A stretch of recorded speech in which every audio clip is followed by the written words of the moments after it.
আসসালামু আলাইকুম, কেমন আছেন সবাই? আশা করি সকলে ভালো আছেন। আর আমি আলহামদুলিল্লাহ খুবই ভালো আছি এবং ভালো থাকারই কথা, কারণ আজকে আমি আমার মাতৃভূমিতে ফিরে যাচ্ছি। বাংলাদেশে যাচ্ছি ওমান থেকে। আজকের এই ভিডিওতে আমরা ওমান এয়ারপোর্ট থেকে বাংলাদেশ এয়ারপোর্ট পর্যন্ত পুরো জার্নিটা আপনাদেরকে দেখাতে চলেছি। আমার বাসা থেকে এয়ারপোর্ট পর্যন্ত প্রায় 1 ঘন্টার রাস্তা এবং আমাদের ফ্লাইট ছিল 8টার দিকে। আজকে বৃহস্পতিবার হওয়ার কারণে ট্রাফিক জ্যাম হওয়ার সম্ভাবনা বেশি ছিল, তাই আমরা প্রায় 3 ঘন্টা আগে ঘর থেকে এবং আলহামদুলিল্লাহ ট্রাফিক জ্যাম তেমন ছিল না। আমরা প্রায় 1 ঘন্টা 10-15 মিনিটের মধ্যে আমরা পৌঁছাই গেছি এয়ারপোর্টে। ইমিগ্রেশনের লাইনে দাঁড়িয়ে দেখতেছি অনেক মানুষ।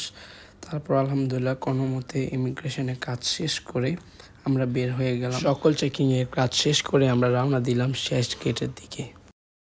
ওমানে মোট 4টা এয়ারপোর্ট আছে এবং সবচাইতে বড় এবং ব্যস্ত এয়ারপোর্ট হচ্ছে মাস্কেট এয়ারপোর্ট, এবং আমাদের ফ্লাইটটাও মাস্কেট এয়ারপোর্ট থেকে ছিল, কারণ অন্যান্য এয়ারপোর্টগুলো আমাদের জায়গা থেকে আরও বেশি দূর ছিল, তাই আমরা মাস্কেট এয়ারপোর্ট দিয়ে যাচ্ছি বাংলাদেশে।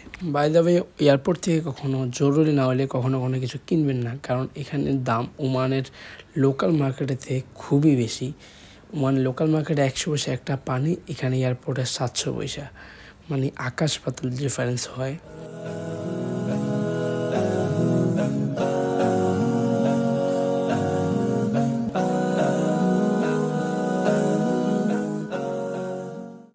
লাস্ট কাউন্টারে এসে দেখি অনেক মানুষ, তাই আমরা লাইনে দাঁড়াই নাই এবং একেবারে লাস্টে যে আমরা লাইনে দাঁড়াইছি দেখতে পাচ্ছেন আমার পিছনে কেউ নেই।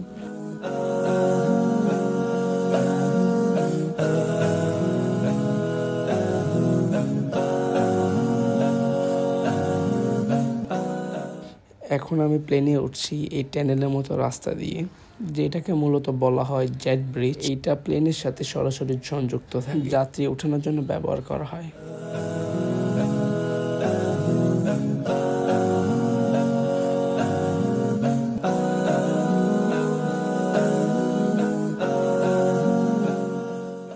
সকালে ব্রেকফাস্টে আমরা প্লেনে করছিলাম, স্যান্ডউইচ দিছিল, চিপস, জুস এবং কেক দিছিল, মোটামুটি ঠিক ছিল। ব্রেকফাস্ট শেষ করে 1 কাপ কফি পেলাম, ভালোই লাগলো।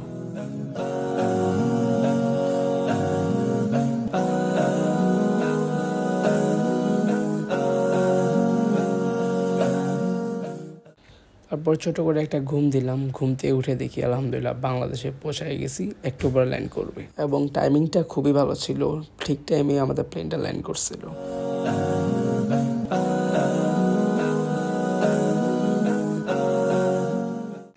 তারপর বাংলাদেশ এয়ারপোর্টে নেমে চলে গেলাম নিচের ফ্লোরে এসে আমরা আমাদের সামানগুলো নিয়ে এয়ারপোর্ট থেকে বের হয়ে গেলাম বাড়ি যাওয়ার উদ্দেশ্যে। অনেক জায়গায় ভিডিও ক্লিপ না নেওয়ার কারণে ভিডিওটা খুবই ছোট হয়েছে এবং যেরকম চাইছি ওরকম হয় নাই। তারপর আমি আমার বেস্টটা দেওয়ার ট্রাই করছি। সো নেক্সট ভিডিওটা আশা করি আরও ভালো হবে। ভালো থাকো, সুস্থ থাকো, দেখা হচ্ছে নেক্সট ভিডিওতে। আল্লাহ হাফেজ।